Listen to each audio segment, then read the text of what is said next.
Dear students, I am Professor C.P. Singh. I shall discuss in this lecture meaning and essentials of acceptance. स्वीकृति या प्रतिग्रहण का अर्थ और उसके आवश्यक तत्व।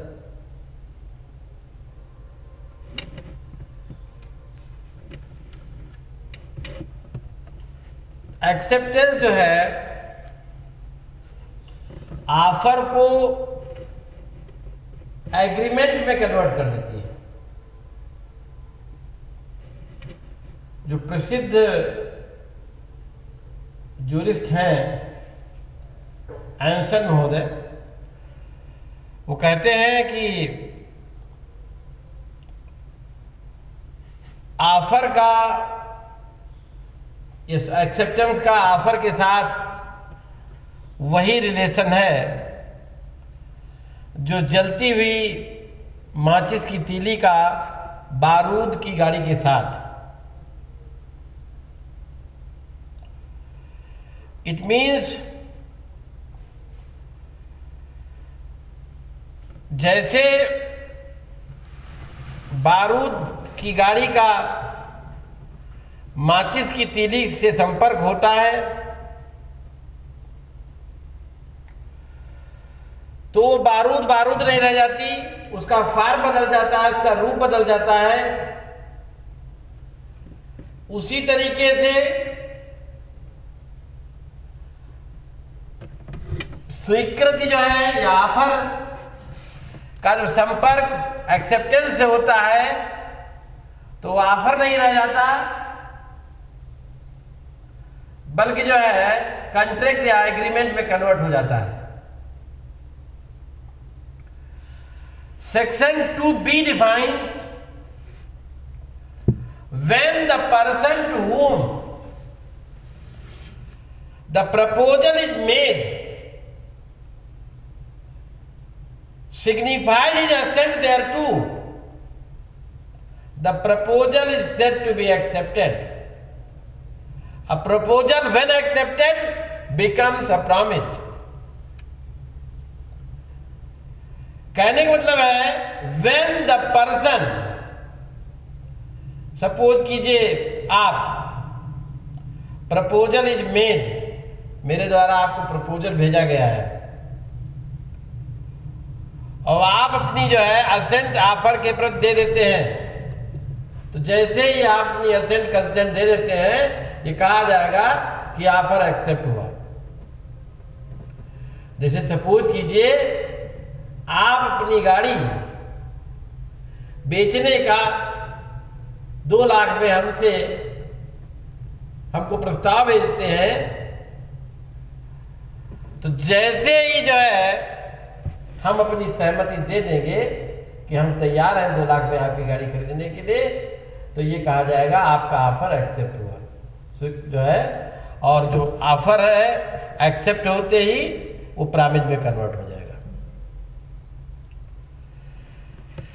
यानी वह व्यक्ति जिससे प्रस्ताव किया गया है, जब वो अपनी सहमति उसके प्रति प्रदान कर देता है तो ये कहा जाता है कि प्रस्ताव स्वीकृत हो गया है, और स्वीकृत प्रस्ताव ही जो है प्रॉमिस में कन्वर्ट हो जाता है।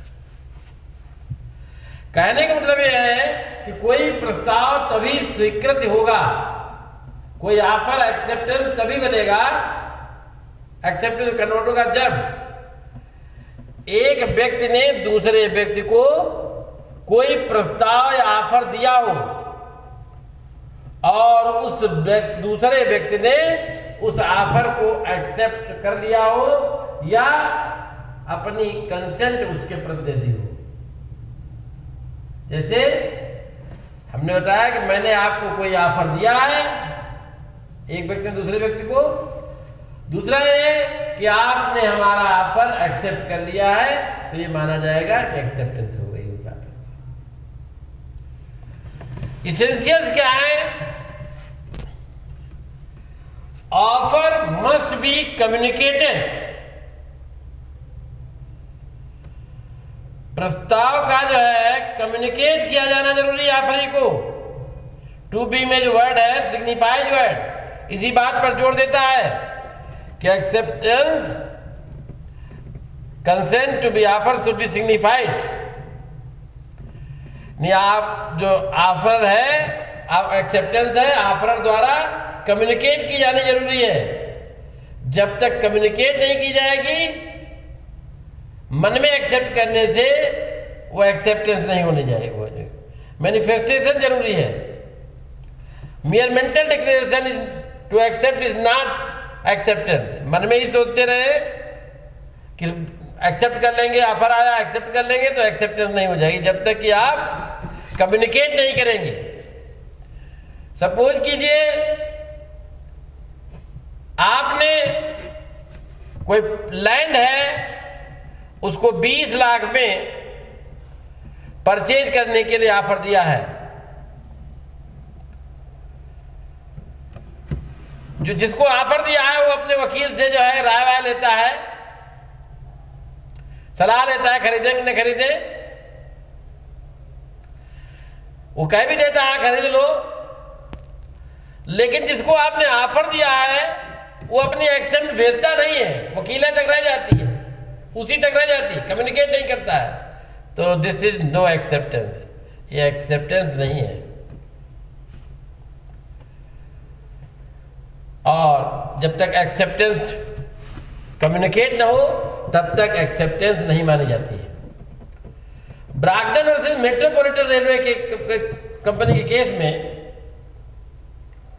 बिना किसी एग्रीमेंट के जो है ब्रॉगडन रेलवे कंपनी को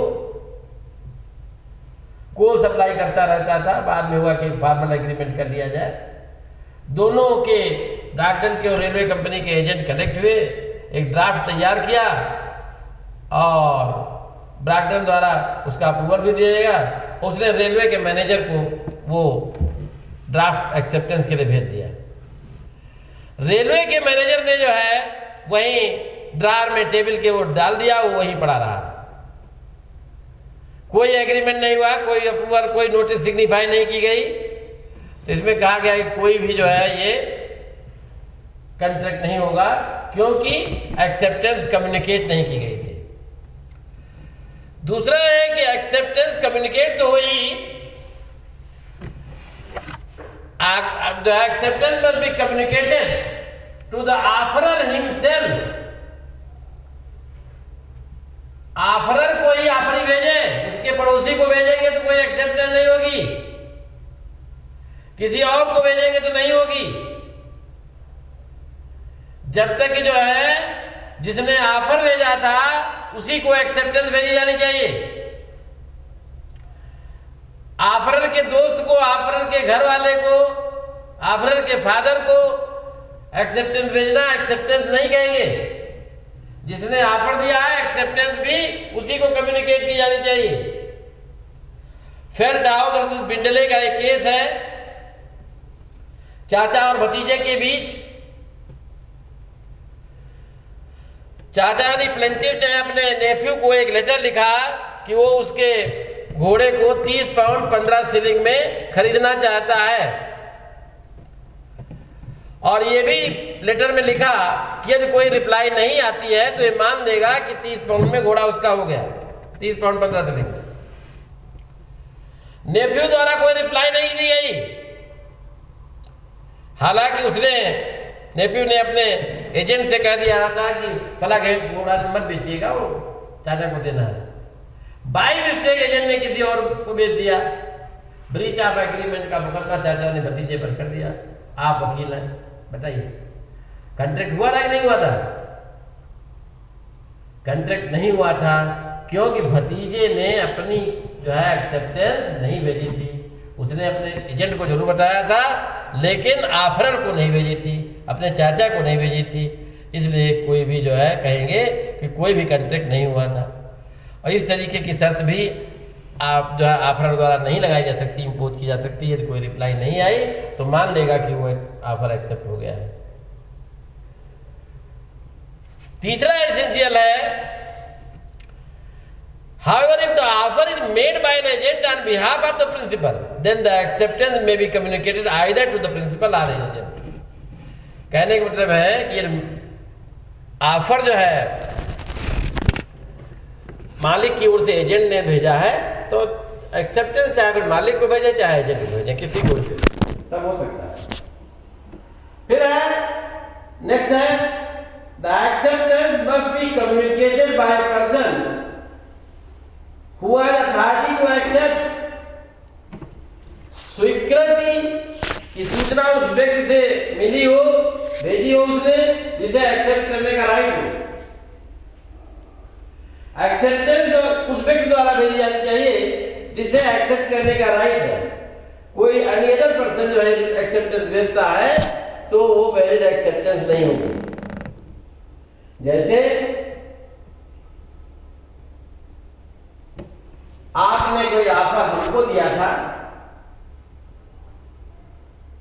और जिस दिन ऑफर वाला लेटर आया उस दिन हमारे घर पर कुछ मेहमान थे, हमारे मामा का लड़का भी था। हमने उससे डिस्कस किया होगा कि ऑफर आया, एक्सेप्ट कर लेते हैं, उस मामा के लड़के ने आपको बता दिया, तो ये कोई वैलिड एक्सेप्टेंस नहीं होगी। हम बताते तो अलग की बात है, उसको एक्सेप्ट करने का भी राइट नहीं था, तो इसलिए वो नहीं कर सकता। ठीक ऐसा ही केस जो है पावेल वर्सेस ली का है 1908 का। एक स्कूल में, कॉलेज में एक हेडमास्टर की वैकेंसी आई है। प्लेंटिव ने भी हेडमास्टरशिप के लिए अप्लाई किया था। सिलेक्शन बोर्ड बैठा, सिलेक्शन कमेटी हुई, प्लेंटिव को सिलेक्शन कमेटी ने सिलेक्ट भी कर लिया।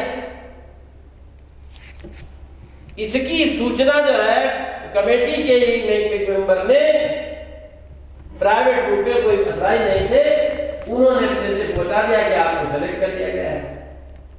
बाद में अपना बोर्ड ने विचार बदल दिया, किसी और को सेलेक्ट कर दिया गया।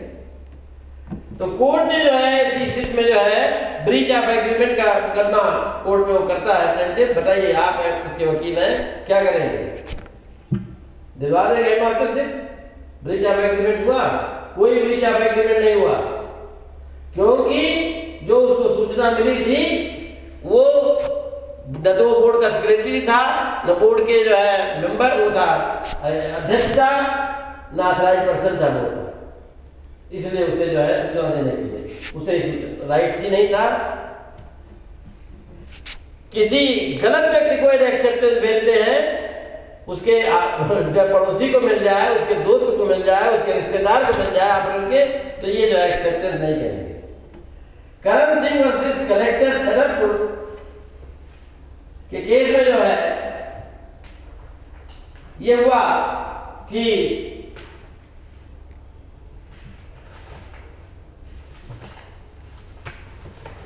ये आया 1980। प्लेंटिफ ने नीलामी में सबसे अधिक बोली लगाई, एलपी के केस है।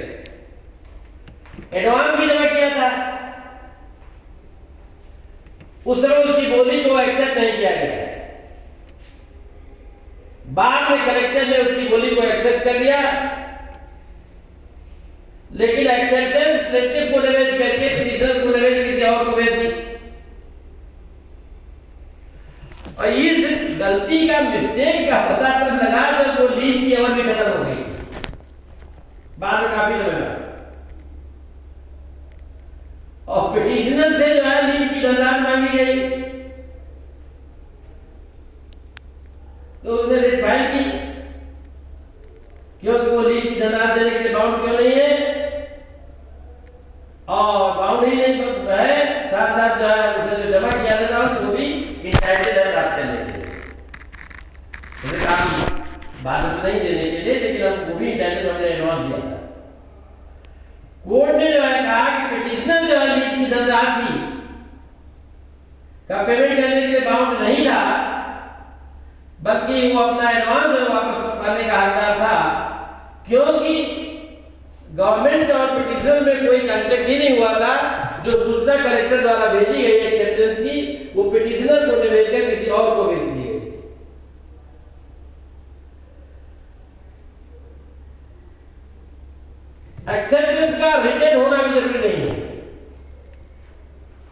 एक्सेप्टेंस रिटन भी हो सकती है, ओरल भी हो सकती है, इम्प्लाइड भी हो सकती है, स्पोकन वर्ड्स में भी हो सकती है, कैसे भी हो सकती है, आचरण द्वारा भी निकाला जा सकता है। ये जरूरी नहीं कि रिटन ही हो। सेक्शन 8 कहती है ये टर्म्स एंड कंडीशन जो टर्म्स दी हुई है उनका हम पालन करते हैं तो ये माना जाएगा कि जो है एक्सेप्टेंस हो गया है।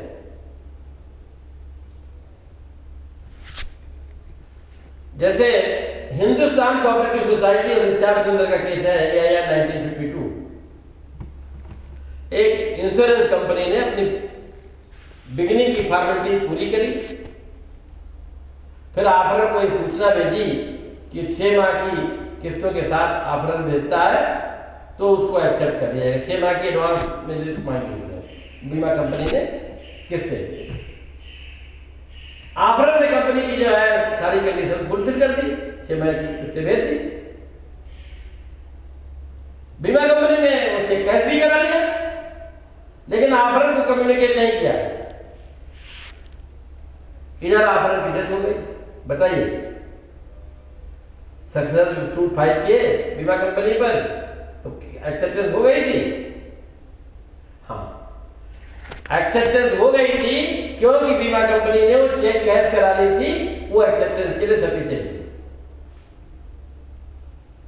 Mister Bhagwati Prasad Pawan Kumar was the Union of India AIR 2006 case में सुप्रीम कोर्ट ने एक ऐसे केस में जो है जिसमें अपीलेंट ने रेलवे कंपनी पर उस माल के लिए क्लेम किया था जो उसे मिला नहीं था। रेलवे कंपनी ने कुछ पार्ट को एक्सेप्ट कर लिया था और कुछ कंडीशन लगाई थी शर्त की जो अपीलेंट 2 चेक भेजे और यदि उसको ऑफर एक्सेप्ट न हो तो उसी चेक वापस दे दिया जाए।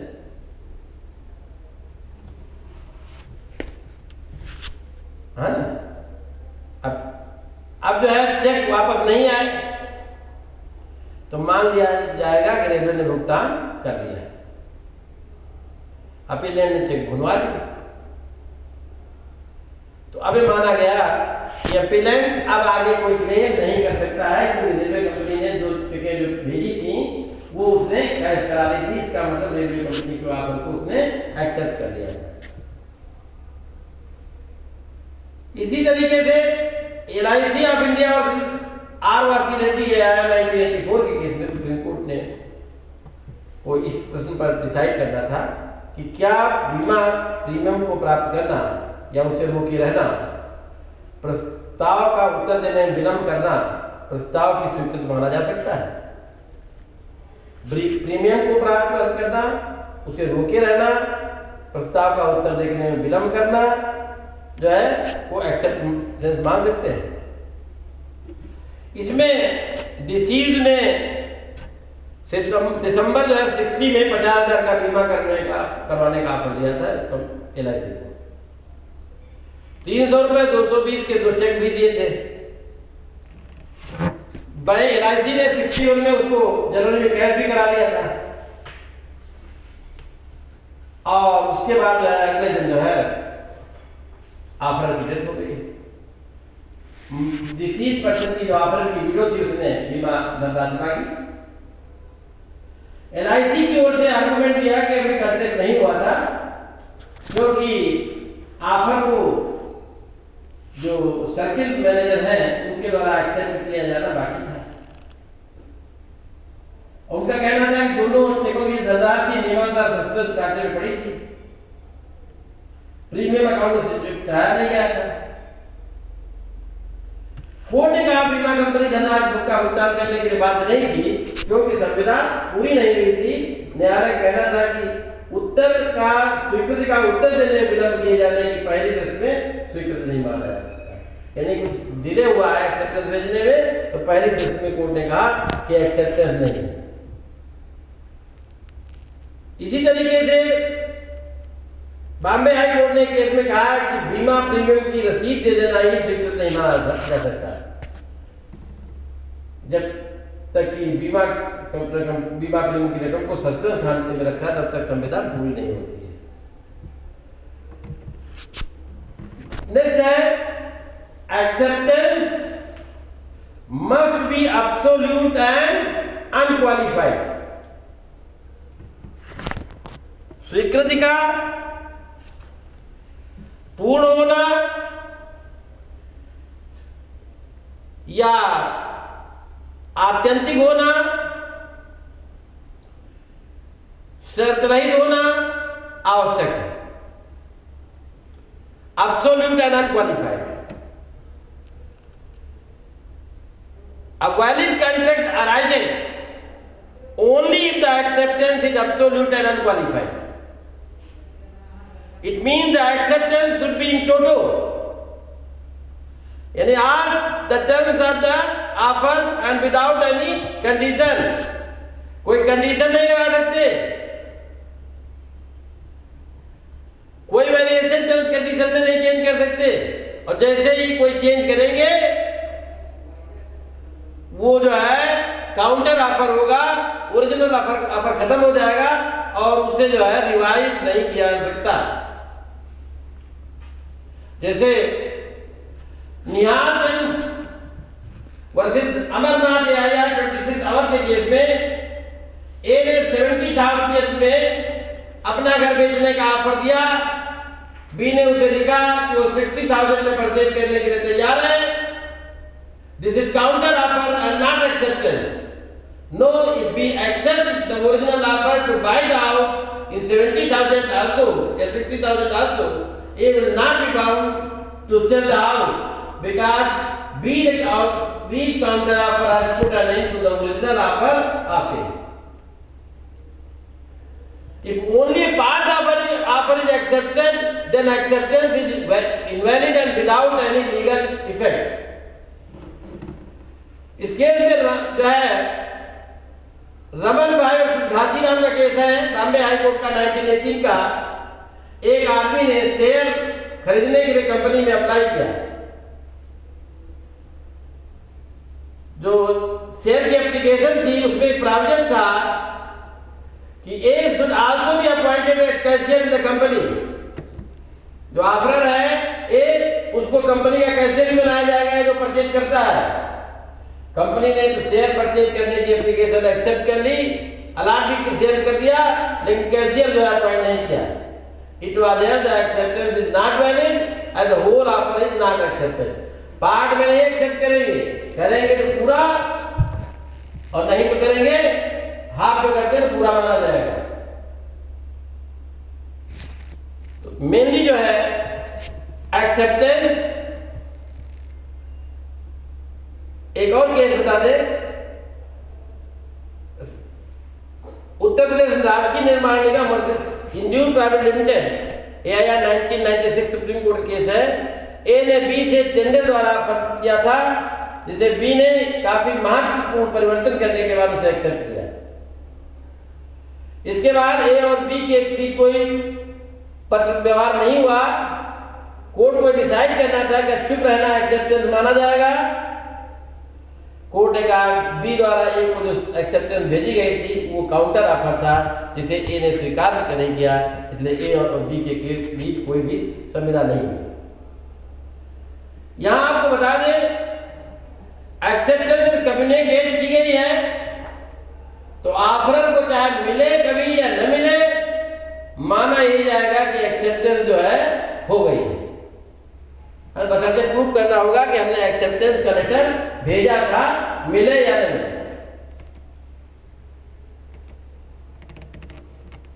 एक केस है जहां वादी द्वारा प्रस्ताव में बताई गई शर्तों को प्रतिवादी द्वारा स्वीकार कर लिया गया हो, वहां उसे आचरण द्वारा प्रस्ताव की स्वीकृति की श्रेणी में रखा जाएगा और कॉन्ट्रैक्ट पीरियड को माना जाएगा।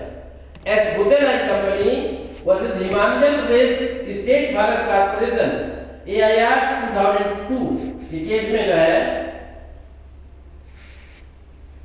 प्रतिवादी निगम पर जो है आयकर विभाग द्वारा 12,93,42,479 रुपया इनकम टैक्स के रूप में वसूली की नोटिस आई। 12 करोड़ 13 करोड़ के आसपास। निगम पर आरोप था कि उसने अपनी आय को कंसील किया है, छुपाया है, डिपेंडेंट निगम ने जो प्लेंटिफ कंपनी जो चार्टर्ड अकाउंटेंट की रजिस्टर्ड फर्म थी उसकी सेवाएं लेने के बारे में बात की।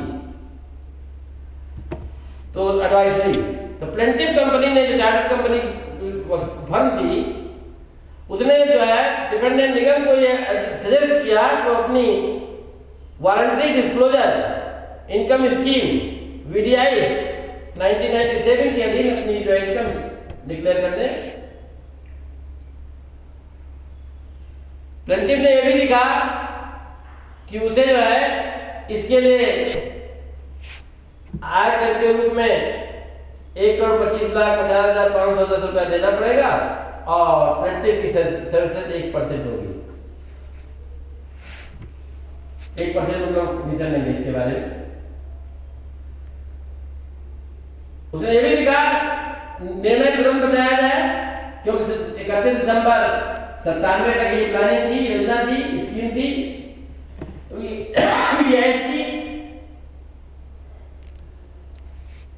प्लेंटिफ ने डिफेंडेंट को टेलीफोन द्वारा जो है एक्सेप्टेंस उसकी मान ली, कहा कि मैंने एक्सेप्ट कर लिया और निगम को बता दिया गया कि वीडीएस स्कीम के तहत जो है वो अपना आप डिस्क्लोज कर दें। जो अपने उसको सर्टिफिकेट भी मिल गया वीडीआईएस का। तो निगम ने जो है दिसंबर 27 को 97 में 12,93,425 रुपए की अपने जो है नोटिस भेज दी सर देने की अपनी सेवाओं की। डिपेंडेंट निगम ने 2 लाख रुपए उसको भेज दिया, 12 लाख नहीं भेजा। जब नहीं हुआ भुगतान तो फोन उसने मुकदमा कर दिया। अब इसका कहना था निगम का इसको देना था। प्लेंटिफ के साथ एक्सटिंग्विश्ड एक्ट की 1% धनराशि के बारे में कोई करार नहीं था। प्लेंटिफ ने 2 लाख रुपया बिना किसी जो है विरोध प्रोटेस्ट के स्वीकार कर लिया था। तो इसलिए कॉन्ट्रैक्ट पूरा हो गया। तो ये माना गया कि वो कॉन्ट्रैक्ट पूरा हो गया था, इसलिए पूरा का पूरा पेमेंट जो 12 लाख मांगा जा रहा था निगम से चार्टर्ड फंड को द्वारा वो उसे देना होगा क्योंकि उसने एक्सेप्ट कर लिया था अपने आचरण से उसको।